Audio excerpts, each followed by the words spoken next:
Bakıda Halal Biznes Forumunun ikinci günü start götürüb. Tədbirdə qlobal yaşıl keçid diskursunda KOB-ların rolunun artırılması, KOB-ların yaşıl keçidi üzrə Bakı İqlim Koalisiyası haqqında birgə bəyannamə, Qafqaz və Mərkəzi Asiyada halal turizmin inkişafında tarixi irsinin rolu, halal sənayesinin inkişafında qadınların rolu müzakirə edilib. Biz keçən il də bu belə deyim sərgidə iştirak eləmişik.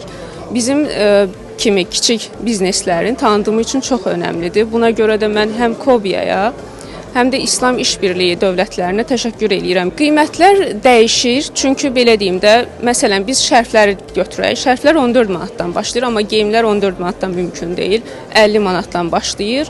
300, 400, 500, bəzən olur 600-ə qədər. Yəni palto olanda məsələn 600-ə qədər çıxa bilir.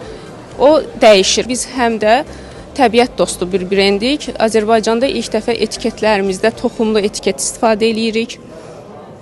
Geyimlərimizdə parçalarımızın hətta deyərdim 80% vegan, natural parçalardır. Məhsullarımızın əksəriyyəti məhz halal sertifikatı ilədir və bu da bizim ölkəmizdə çox vacib bir şeydir. Bəzən insanlar düşünür ki, kosmetikadır, bunun halala nə aidiyyatı var? İndi daha çox bizim xanımlarımız, hicablı xanımlarımız da vardı, ibadət edən xanımlarımız vardı. Onlar üçün də vacibi olan odur və təbii ki, ona xüsusi məhsullar da lazımdır. Məsəl üçün dırnaq boyaları olsun və yaxud da hər hansı bir məhsullar, dodaq boyası olsun. Onun tərkibində hər hansı bir donuz yağı olmasın. Minimal qiymətlərimiz 1 manat yarımdan başlayır. Cəmi 3 manat 40 qəpiyə, misal üçün siz hər hansı bir şampun ala bilərsiniz. Və ən bahalı kremimiz, misal üçün götürsək biz dəriyə qulluq kremlərimiz maksimum 35 manat ola bilər, maksimal olaraq. Forum çərçivəsində İslam Əməkdaşlıq Təşkilatının KOB-lar şəbəkəsinə təsis olunması mərasimi və ilk iclası keçirilib.